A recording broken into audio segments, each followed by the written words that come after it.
जय हिंद दोस्तों। आज देखते हैं फिजिक्स का अगला चैप्टर, गोलीय पृष्ठों से प्रकाश का परावर्तन। हमने पहला चैप्टर देख लिया था फिजिक्स का, समतल पृष्ठों से प्रकाश का परावर्तन। तो आज देखते हैं गोलीय पृष्ठों से प्रकाश का परावर्तन। इसमें आती है पहली हेडिंग गोलीय दर्पण। कौन सी आती है? गोलीय दर्पण। देख लेते हैं गोलीय दर्पण होता क्या है। ऐसा दर्पण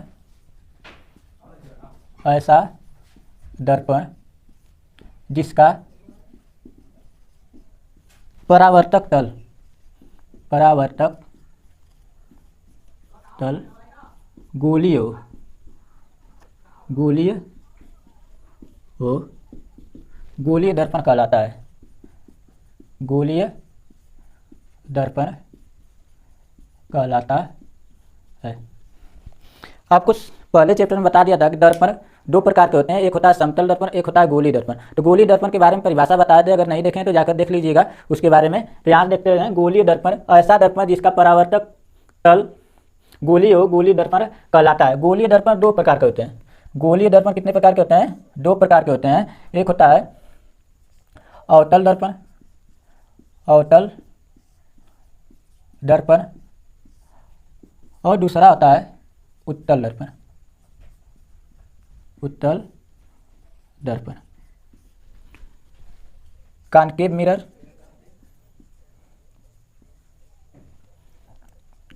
मिरर और कॉन्वेक्स मिरर।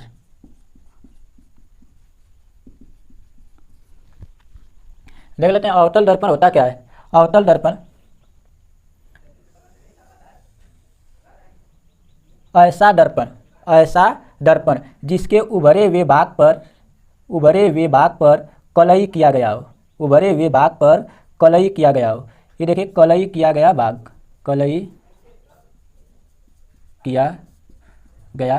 भाग। ऐसा दर्पण जिसके उभरे हुए भाग पर यानी कि उठे हुए भाग पर कलई किया गया हो और दबे हुए भाग से प्रकाश का परावर्तन होता हो, अवतल दर्पण कहलाता है। यह है आपतित किरण और इधर हो गई परावर्तित किरण। तो आपने देखा कि ऐसा दर्पण जिसके उभरे हुए भाग पर कलई किया गया हो और दबे हुए भाग से प्रकाश का परावर्तन होता है, अवतल दर्पण कहलाता है। आगे देख लेते हैं उत्तल दर्पण। उत्तल दर्पण क्या होता है? बनाया गया यह देखिए गोल जैसा लग रहा है, यह गोलीय दर्पण है। लेकिन उत्तल दर्पण कहते किसे हैं? ऐसा दर्पण जिसके दबे हुए भाग पर कलई किया गया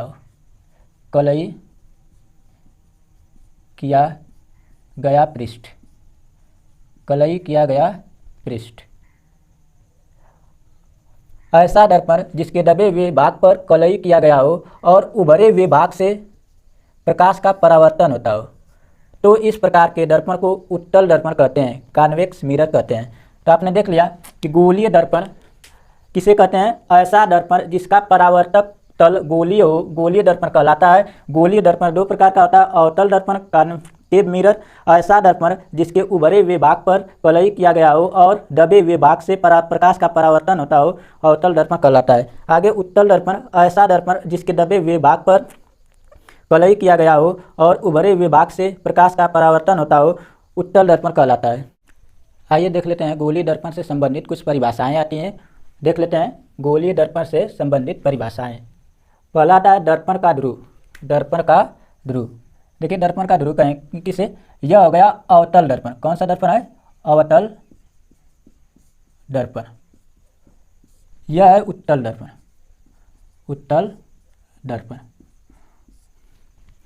दर्पण का मध्य बिंदु, देखिए यह अवतल दर्पण है, इसका कहीं ना कहीं मध्य बिंदु होगा। यह उत्तल दर्पण है, इसका भी कहीं ना कहीं मध्य बिंदु होगा। दर्पण का मध्य बिंदु ही दर्पण का ध्रुव कहलाता है। दर्पण का मध्य बिंदु ही दर्पण का ध्रुव कहलाता है। इसे P से प्रदर्शित करते हैं। इसे किससे प्रदर्शित करते हैं? P से। दर्पण का ध्रुव यानी कि इसे P से प्रदर्शित करते हैं, पोल। आगे देख लेते हैं वक्रता केंद्र। गोलीय दर्पण का वक्रता केंद्र। आप जानते हैं यह गोल जैसा दिखाई दे रहा है, यह किसी न किसी गोले का भाग होगा। यह अवतल दर्पण है या उत्तल दर्पण है। देखिए यह किसी न किसी गोले का भाग होगा। और आप जानते हैं कोई भी गोला हो वृत्त जैसा होता है, तो वृत्त का कहीं ना कहीं केंद्र होगा, तो यहाँ पे इसका केंद्र है, यहाँ पे इसका केंद्र है। तो इसकी वक्रता केंद्र की परिभाषा क्या होती है? गोलीय दर्पण, गोलीय दर्पण जिस गोले का भाग होता है, गोलीय दर्पण जिस गोले का भाग होता है उसके केंद्र को ही वक्रता केंद्र कहते हैं। इसे C से प्रदर्शित करते हैं। इसे किससे प्रदर्शित करते हैं? C से प्रदर्शित किया जाता है। आगे देख लेते हैं वक्रता त्रिज्या। आगे आएगा वक्रता त्रिज्या।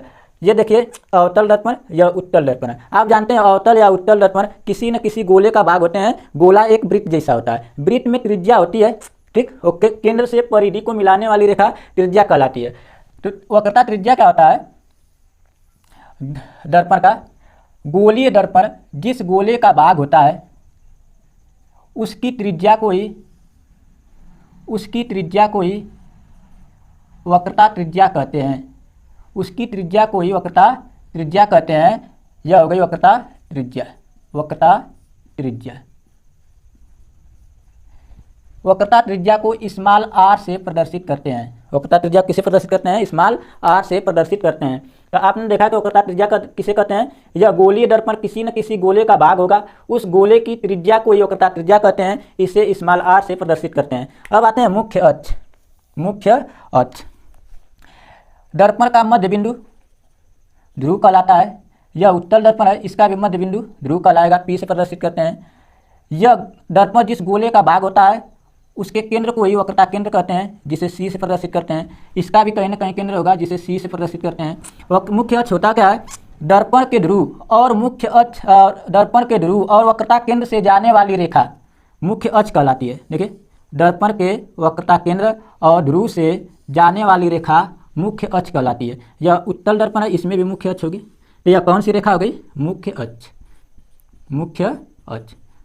आपने देखा कि दर्पण के ध्रुव और वक्रता केंद्र से जाने वाली रेखा को मुख्य अक्ष कहते हैं। आगे आता है अभिलंब।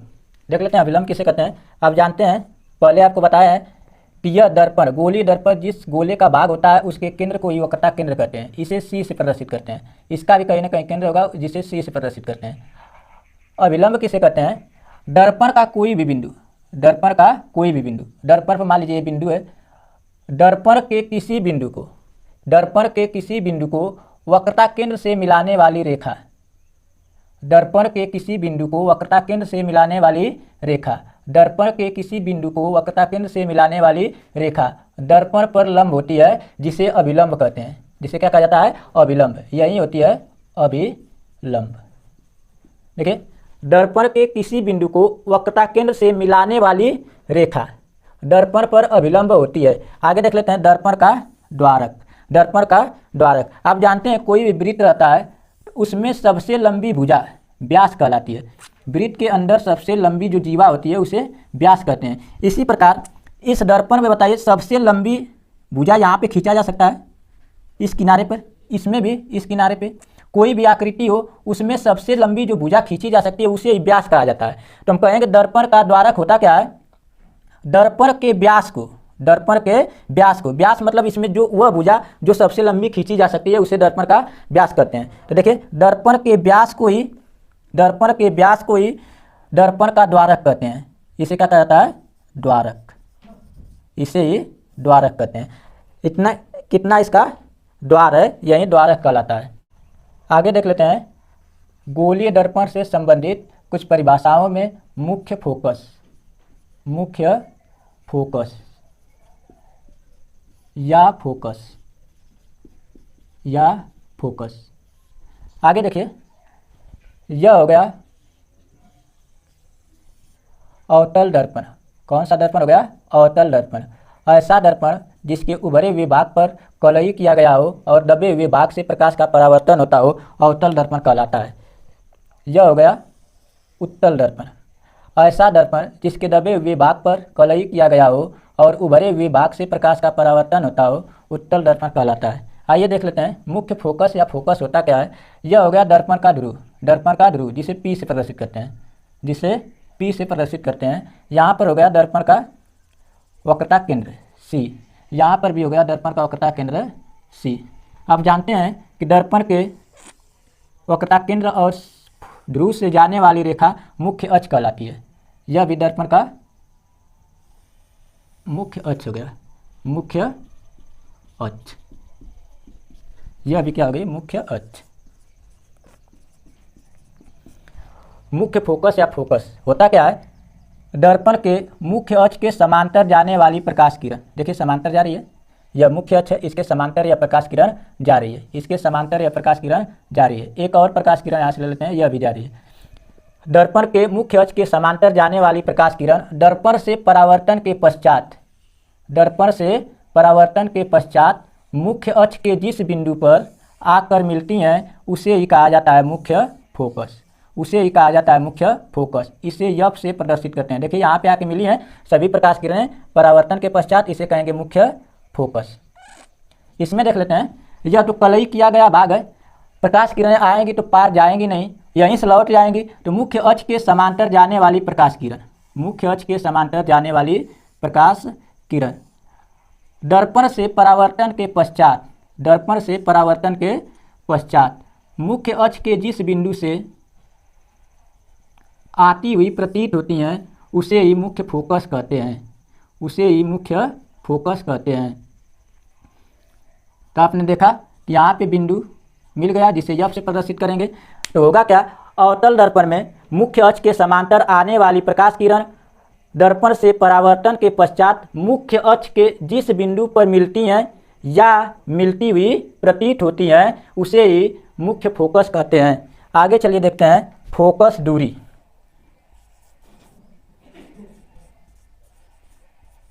फोकस दूरी, यह हो गया अवतल दर्पण जिसके उभरे भाग पर कलई किया गया होता है। यह हो गया उत्तल दर्पण जिसके दबे हुए भाग पर कलई किया गया होता है। यहाँ पे आ जाएगा ध्रुव, यहाँ पर भी आ जाएगा ध्रुव, और बीच में कौन आएगा, फोकस। यफ से प्रदर्शित करते हैं। इधर कौन आ जाएगा, फोकस। कहेंगे क्या, फोकस दूरी, दर्पण के ध्रुव और फोकस के बीच की दूरी को, दर्पण के ध्रुव और फोकस की बीच की दूरी को फोकस दूरी कहते हैं, फोकस दूरी कहते हैं। इसे स्मॉल एफ द्वारा प्रदर्शित किया जाता है, स्मॉल एफ द्वारा प्रदर्शित किया जाता है। तो देख लीजिए आप लोग, फोकस दूरी दर्पण के ध्रुव तथा फोकस की बीच की दूरी को फोकस दूरी कहते हैं।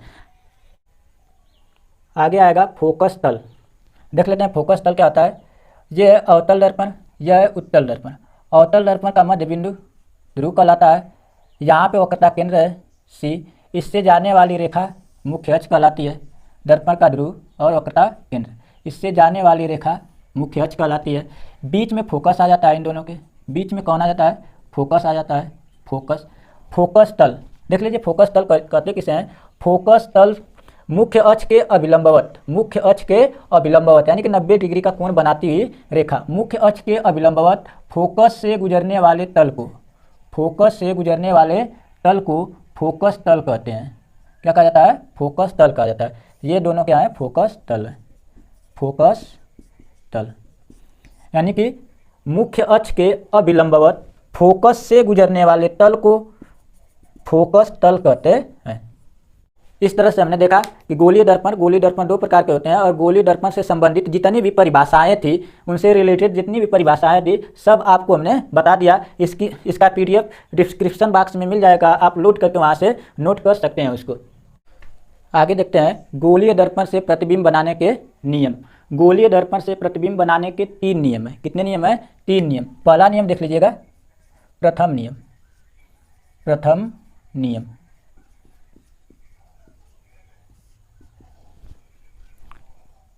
ये देखिए कौन सा दर्पण है, अवतल दर्पण। कौन सा दर्पण, अवतल दर्पण। यह हो गया अवतल दर्पण, और ये हो गया उत्तल दर्पण। कौन सा दर्पण, उत्तल दर्पण, जिसके दबे हुए भाग पर कलई किया गया हो, उत्तल दर्पण कहलाता है। दर्पण का यह ध्रुव हो गया P, और यह दर्पण का वक्रता केंद्र, वक्रता केंद्र C, और बीच में हो जाता है फोकस। बीच में कौन हो जाता है, फोकस। इन दोनों के बीच में फोकस। तो यहाँ पर भी देख लीजिए, यह मुख्य अक्ष, यहाँ पे ध्रुव P, यहाँ पे फोकस। आइए देखते हैं प्रथम नियम होता क्या है, गोलीय दर्पण से प्रतिबिंब बनाने का प्रथम नियम। मुख्य अक्ष के समांतर, यह मुख्य अक्ष है, मुख्य अक्ष के समांतर जाने वाली प्रकाश किरण दर्पण से परावर्तन के पश्चात मुख्य फोकस से होकर जाती है या मुख्य फोकस से आती हुई प्रतीत होती है, मुख्य फोकस से आती हुई प्रतीत होती है। इसमें देखिए अवतल दर्पण में प्रकाश किरण तो पार जाएगी नहीं क्योंकि कलई किया गया है, यह यहीं से लौट जाती है, लेकिन लगता है कि मुख्य फोकस से आ रही है। यहाँ से अगर हम देखेंगे, यहाँ से अगर हमें देखना हो तो लगेगा कि यह आ रही है मुख्य फोकस से। तो देखिए प्रथम नियम क्या होता है, मुख्य अक्ष के समांतर जाने वाली प्रकाश किरण दर्पण से परावर्तन के पश्चात मुख्य फोकस से होकर जाती है या मुख्य फोकस से आती हुई प्रतीत होती है। तो इस तरह से आपने देखा कि गोलीय दर्पण से प्रतिबिंब बनाने का प्रथम नियम। अब देख लेते हैं द्वितीय नियम। द्वितीय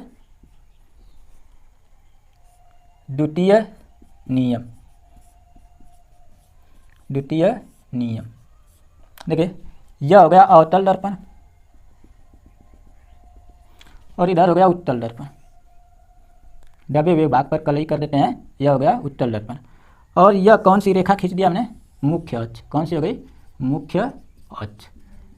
दर्पण के ध्रुव और वक्रता केंद्र से जाने वाली प्रकाश किरण क्या कहलाती है, मुख्य अक्ष कहलाती है। यह पोल हो गया, यहाँ पे फोकस हो जाएगा, फोकस, यहाँ पे वक्रता केंद्र हो जाएगी, यहाँ पे फोकस हो जाएगा और वक्रता केंद्र हो जाएगा। देखिए द्वितीय नियम क्या कहता है कि दर्पण के मुख्य फोकस से जाने वाली प्रकाश किरण या मुख्य फोकस की ओर जाने वाली प्रकाश किरण, मुख्य फोकस की ओर जाने वाली प्रकाश किरण, दर्पण के मुख्य फोकस से जाने वाली प्रकाश किरण या मुख्य फोकस की ओर जाने वाली प्रकाश किरण दर्पण से परावर्तन के पश्चात मुख्य अक्ष के समांतर चली जाती है, मुख्य अक्ष के समांतर चली जाती है। देखिए यह मुख्य अक्ष है, मुख्य अक्ष के समांतर चली जाती है। तो आपने देखा कि द्वितीय नियम, गोलीय दर्पण से प्रतिबिंब बनाने का द्वितीय नियम, मुख्य फोकस से जाने वाली प्रकाश किरण या मुख्य फोकस की ओर जाने वाली प्रकाश किरण दर्पण से परावर्तन के पश्चात मुख्य अक्ष के समांतर चली जाती है। आगे देखते हैं तीसरा नियम।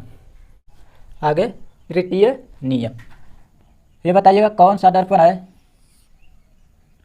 उभरे हुए भाग पर कलई कर देते हैं और दबे हुए भाग से प्रकाश का परावर्तन होता है, अवतल दर्पण कहलाता है। ऐसा दर्पण जिसके दबे हुए भाग पर कलई किया गया हो और उभरे हुए भाग से प्रकाश का परावर्तन होता हो, अवतल दर्पण कहलाता है। देख लेते हैं तृतीय नियम क्या होता है। अब जानते हैं कि यह रेखा दर्पण के ध्रुव और वक्रता केंद्र से जाने वाली रेखा मुख्य अक्ष कहलाती है, मुख्य अक्ष कहलाती है। और यह दर्पण का मध्य बिंदु ध्रुव कहलाता है, पोल, जिसे P से प्रदर्शित करते हैं।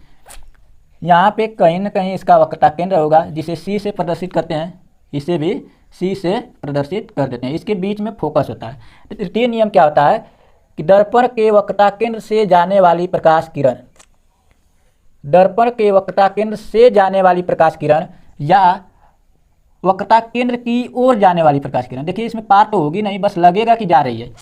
दर्पण के वक्रता केंद्र से जाने वाली प्रकाश किरण या वक्रता केंद्र की ओर जाने वाली प्रकाश किरण दर्पण से परावर्तन के पश्चात अपने ही मार्ग पर वापस लौट जाती है। तीसरा नियम क्या होता है, तृतीय नियम प्रतिबिंब बनाने के, दर्पण के वक्रता केंद्र से जाने वाली प्रकाश किरण दर्पण से परावर्तन के पश्चात अपने ही मार्ग पर वापस लौट जाती है। आपको हमने बताया है कि गोलीय दर्पण दो प्रकार के होते हैं, अवतल दर्पण और उत्तल दर्पण। और अभी आपको हमने बताया कि प्रतिबिंब बनाने के 3 नियम होते हैं। कितने नियम होते हैं, 3 नियम। इन नियमों की सहायता से हम दर्पण के सामने वस्तु कितनी दूरी पर रखी है उसका प्रतिबिंब बनाना सीखेंगे, प्रतिबिंब बनाना सीखेंगे। प्रतिबिंब बनाने से यह पता चलता है कि प्रतिबिंब का जो वस्तु का प्रतिबिंब होता है वह वस्तु से बड़ा, छोटा, आभासी, सीधा और कैसा बन रहा है। तो हम देखते हैं द गोलीय दर्पण 2 प्रकार का होता है, अवतल दर्पण और उत्तल दर्पण। तो पहला देख लेते हैं अवतल दर्पण से प्रतिबिंब का बनना, अवतल दर्पण से प्रतिबिंब का बनना।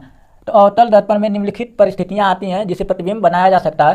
पहली स्थिति आएगी जब वस्तु अनंत पर हो, अवतल दर्पण के सामने जब वस्तु अनंत पर हो, जब वस्तु अनंत पर हो तब देख लेते हैं। यह हो गया अवतल दर्पण। कौन सा दर्पण हो गया, अवतल दर्पण।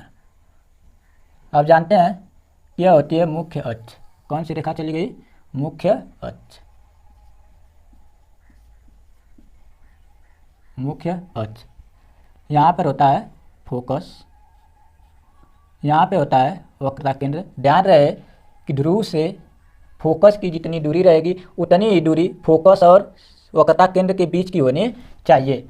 तो हमें वस्तु कहाँ रखना है? अनंत पे रखना है। कहाँ पे रख देना है? अनंत पे। आप जानते हैं कि अनंत पर अगर कोई वस्तु है, अनंत पर कोई वस्तु है, यहाँ पे कोई वस्तु रखी हुई है, तो इससे चलने वाला प्रकाश इधर भी चलेगा, इधर भी चलेगा, इधर भी चलेगा, इधर भी चलेगा, यानी कि चारों दिशाओं में प्रकाश चलेगा। और याद रहे कि जब वस्तु का प्रतिबिंब अवतल दर्पण या उत्तल दर्पण से बनाते हैं तो इन्हीं 3 नियमों में से किन्हीं 2 नियमों का प्रयोग करके प्रतिबिंब बनाते हैं। किन्हीं 2 नियमों का प्रयोग करके हम प्रतिबिंब बनाते हैं। जो संभव हो सके वही वाला नियम लेते हैं। तो यहाँ से देख लीजिए, जब वस्तु अनंत पर रहेगी तो इससे बहुत सारी प्रकाश किरणें जाएंगी, बहुत सारी प्रकाश किरणें जाएंगी। हमें वे 2 प्रकाश किरणें लेनी है जो फोकस से होकर जाए और वक्रता केंद्र से होकर जाए। किससे होकर जाए? फोकस से और वक्रता केंद्र से। देखिए, एक अगर किरण या वस्तु कोई है अनंत पर रखी हुई, तो इससे एक किरण आएगी तो फोकस से जाएगी।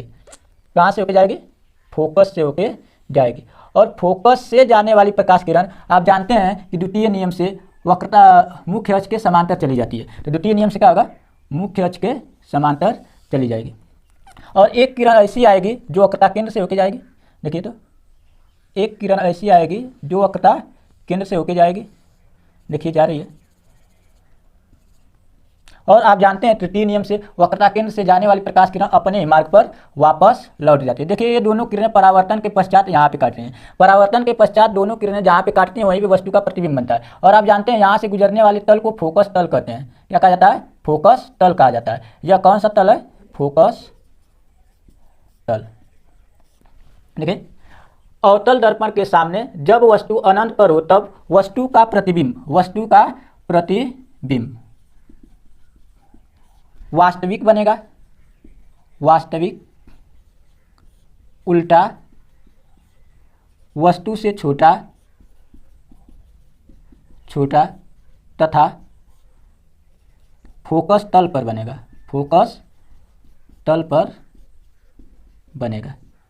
देख लीजिए, जब वस्तु अवतल दर्पण के सामने अनंत पर रखी हो तब वस्तु का प्रतिबिंब वास्तविक, उल्टा, वस्तु से छोटा तथा फोकस तल पर बनेगा। इस तरह से हमने जब वस्तु अनंत पर हो अवतल दर्पण के सामने तो हमने देख लिया कि वस्तु का प्रतिबिंब यहाँ बन गया। अब देखते हैं, वस्तु को आगे लेके चलते हैं, अनंत और वक्रता केंद्र के बीच में रखते हैं। वस्तु को कहाँ रखेंगे? अनंत और वक्रता केंद्र के बीच में रखते हैं। आगे देख लेते हैं, अवतल दर्पण के सामने जब वस्तु अनंत और वक्रता केंद्र के बीच में रखी हो। देखिए, इधर हो गया अनंत और यह हो गया वक्रता केंद्र। हम वस्तु को यहाँ पे रख लेते हैं, वस्तु को यहाँ पे रख लेते हैं। आप जानते हैं कि वस्तु से बहुत सारी किरणें जाएंगी, बहुत सारी इधर उधर किरणें जाती हैं, लेकिन हमें इन तीनों में से किन्हीं 2 नियमों का प्रयोग करना है। तो हम देख रहे हैं कि पहला नियम मुख्य अक्ष के समांतर जा रही है तो फोकस जा रही है। तो हम पहला नियम लागू करने के लिए इस वस्तु के शीर्ष से मुख्य अक्ष के समांतर एक प्रकाश किरण लेके जाएंगे। मुख्य अक्ष के समांतर एक प्रकाश किरण लेकर जाते हैं। तो आप जानते हैं कि पहला नियम से मुख्य अक्ष के समांतर जाने वाली प्रकाश किरण फोकस से होकर जाती है। देखिए, यहाँ से फोकस से होकर जा रही है। आगे देखिए, तीसरा नियम उपयोग कर लेते हैं, वक्रता केंद्र से जाने वाली प्रकाश किरण अपने ही मार्ग पर वापस लौट जाती है। देखिए, ये परावर्तन के पश्चात दोनों प्रकाश किरणें कहाँ पे काट रही हैं? यहाँ पे। तो वस्तु का प्रतिबिंब देखिए बनेगा कैसे? वस्तु का प्रतिबिंब देखिए तो बनेगा कैसे? यहाँ पे बन रहा है वस्तु का प्रतिबिंब। कैसा बन रहा है? देखिए, तो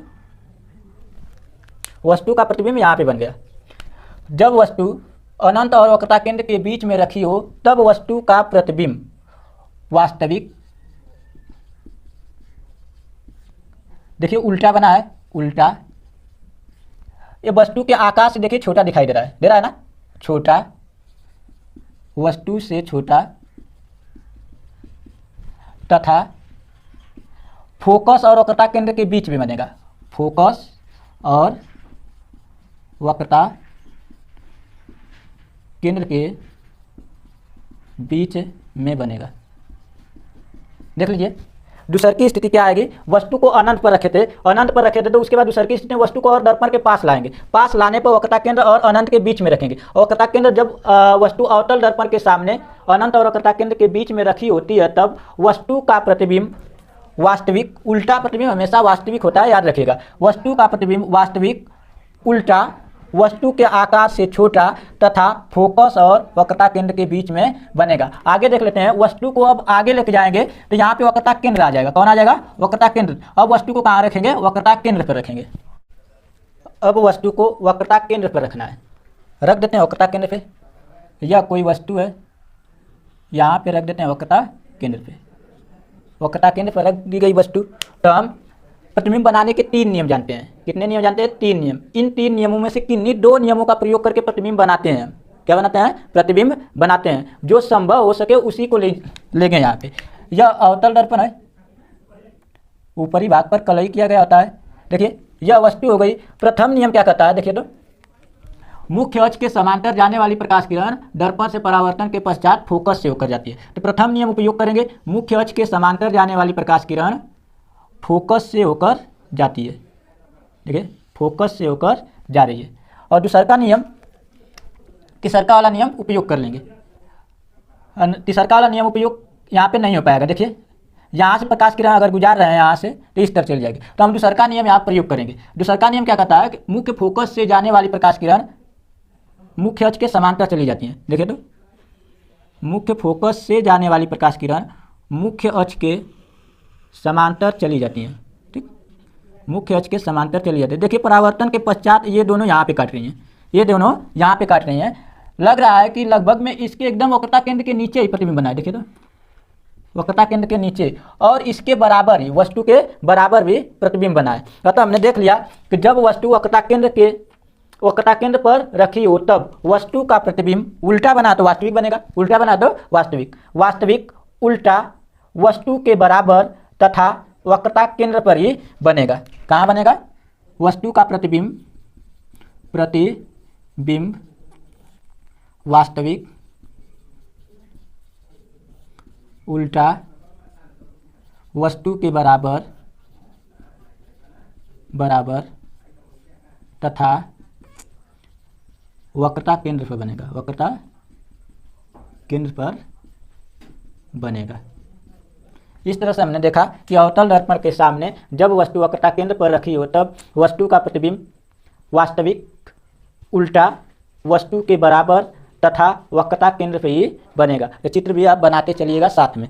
आगे देखते हैं, वस्तु को अब आगे लेके जाएंगे। वस्तु कहाँ लेके जाना है? दर्पण के और समीप लेके आना है। दर्पण के और समीप लेकर आएंगे तो फोकस और वक्रता केंद्र के बीच में वस्तु आएगी। तो अब देख लेते हैं, जब वस्तु फोकस और वक्रता केंद्र के बीच में हो तब उसका प्रतिबिंब कहाँ बनता है। आइए देख लेते हैं, जब वस्तु वक्रता केंद्र और फोकस के बीच में रखी हो तब उसका प्रतिबिंब कहाँ बनता है और कैसा बनता है। देखिए यह हो गया वक्रता केंद्र और फोकस। वस्तु को रखना है इसके बीच में, इसके बीच में हमने रख दिया, कोई वस्तु रख दिया यहाँ पे। और हम प्रथम नियम का उपयोग करेंगे। प्रथम नियम क्या कहता है कि मुख्य अक्ष के समांतर जाने वाली प्रकाश किरण फोकस से होकर जाती है। तो हम वस्तु के शीर्ष से एक प्रकाश किरण लेके जाएंगे जो मुख्य अक्ष के समांतर जा रही है। यह है मुख्य अक्ष और मुख्य अक्ष के समांतर जा रही है। मुख्य अक्ष के समांतर जाने वाली प्रकाश किरण फोकस से होकर जाती है। कहाँ से होकर जाती है? फोकस से होकर जाती है, चली गई। और दूसरा नियम कहता है कि फोकस से जाने वाली प्रकाश किरण मुख्य अक्ष के समांतर चली जाती है। देखिए तो, फोकस से जाने वाली प्रकाश किरण मुख्य अक्ष के समांतर चली जाती है। देखिए चली गई मुख्य अक्ष के समांतर। परावर्तन के पश्चात ये दोनों प्रकाश किरण यहाँ पे काट रही हैं। देखिए प्रतिबिंब बन गया इसका यहाँ पे। प्रतिबिंब कहाँ बना इसका? यहाँ पे। वस्तु का जो प्रतिबिंब है यहाँ पे बन गया। अब देख सकते हैं कि वस्तु इतनी छोटी थी, प्रतिबिंब इतना बड़ा बन गया। प्रतिबिंब सीधी थी, उल्टा बन गया। प्रतिबिंब वक्रता केंद्र और अनंत के बीच में बना। इधर कौन आएगा? अनंत आएगा, अनंत। तो अनंत के बीच में बना। तो हम कहेंगे क्या? अवतल दर्पण के सामने जब वस्तु वक्रता केंद्र और अनंत फोकस के बीच में रखी हो तब वस्तु का प्रतिबिंब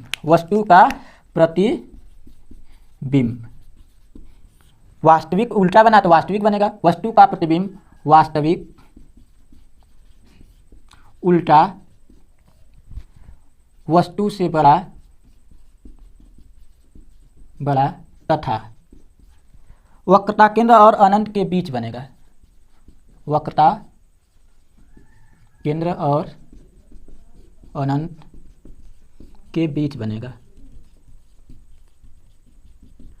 इस तरह से हमने देखा कि जब वस्तु अवतल दर्पण के सामने फोकस और वक्रता केंद्र के बीच में रखी हो तब वस्तु का प्रतिबिंब वास्तविक उल्टा वस्तु से बड़ा तथा वक्रता केंद्र और अनंत के बीच में बनेगा। चित्र भी बनाते चलिएगा आप लोग। आगे देख लेते हैं, वस्तु को आगे लेके जाएंगे, वस्तु को आगे लेके जाएंगे। देखिए इससे जब आगे जाएंगे यहाँ से तो आएगा फोकस। कौन आएगा? मुख्य फोकस। तो वस्तु को आप कहाँ रखेंगे? मुख्य फोकस पर। अब देख लीजिए, वस्तु को फोकस पर रखना है। अवतल दर्पण के सामने जब वस्तु फोकस पर हो तब देख लेते हैं प्रतिबिंब कैसा बनता है और कहाँ बनता है। वस्तु को हम रख देते हैं फोकस पे, यह फोकस हो गया, या कोई वस्तु रखे हुए हैं। तो पहला नियम सभी में लगा रहे हैं। तो प्रथम नियम प्रतिबिंब बनाने का क्या है कि मुख्य अक्ष के समांतर जाने वाली प्रकाश किरण फोकस से होकर जाती है। तो आइए देख लेते हैं, मुख्य अक्ष के समांतर जाने वाली प्रकाश किरण फोकस से होकर जाती है। देखिए फोकस से होकर जा रही है।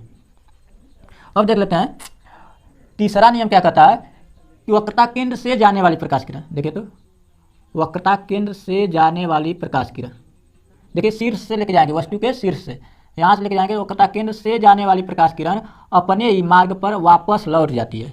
अपने ही मार्ग पर क्या होती है? वापस लौट जाती है। ये देखिए दोनों लग रहा है कि एक दूसरे के समांतर जा रही हैं, एक दूसरे के कहाँ जा रही हैं? समांतर जा रही हैं। तो आप जानते हैं कि एक दूसरे कहाँ चले जाएंगे? अनंत पर। तो अनंत पर प्रतिबिंब कहाँ बनेगा? अनंत पर। देखिए इस तरह कहीं ना कहीं जाके अनंत पर मिलेंगे ये सब। तो वस्तु कहाँ बने, प्रतिबिंब कहाँ बनेगा इसका? अनंत पर बनेगा, अनंत पर बनेगा। देखिए देख लेते हैं, अवतल दर्पण के सामने जब वस्तु फोकस पर रखी हो तब वस्तु का प्रतिबिंब वास्तविक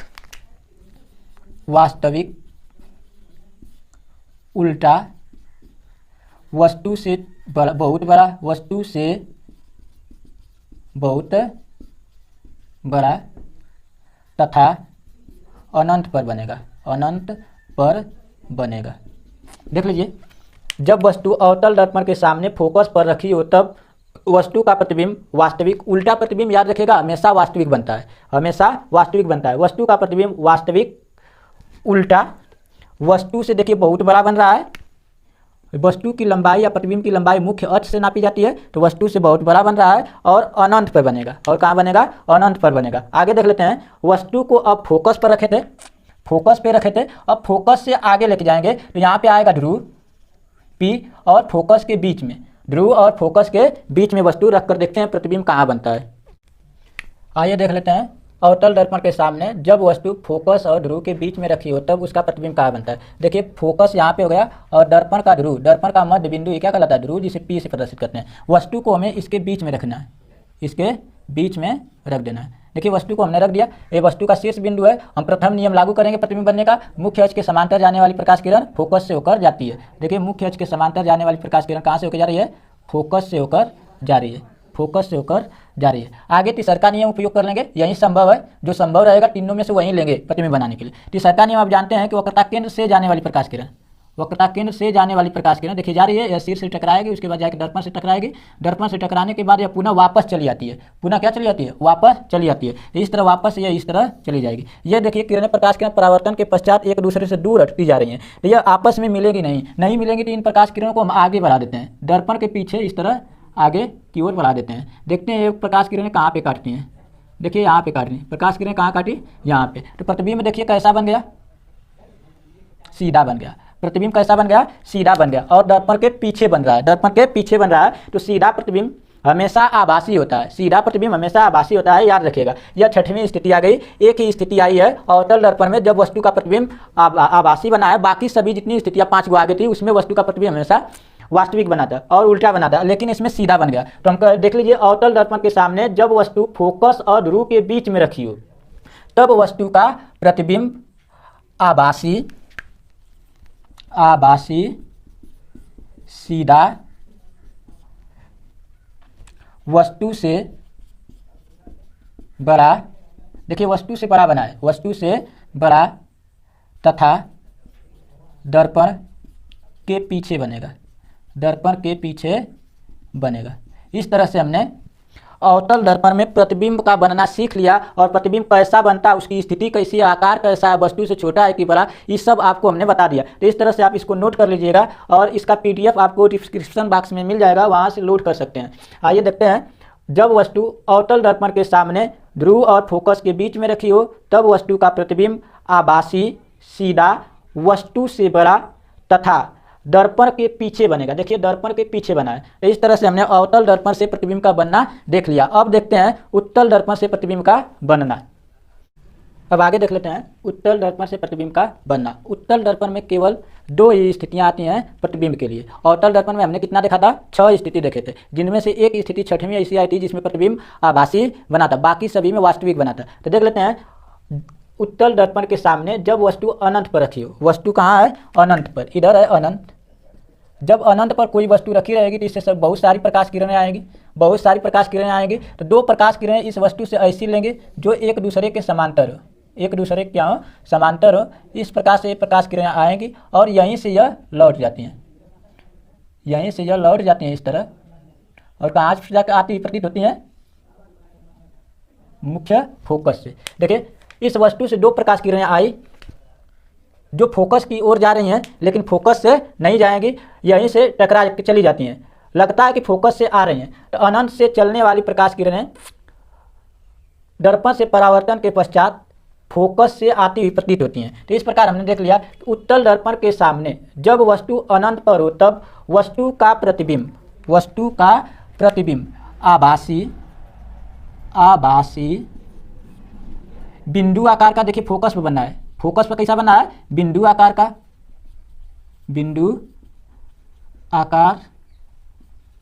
का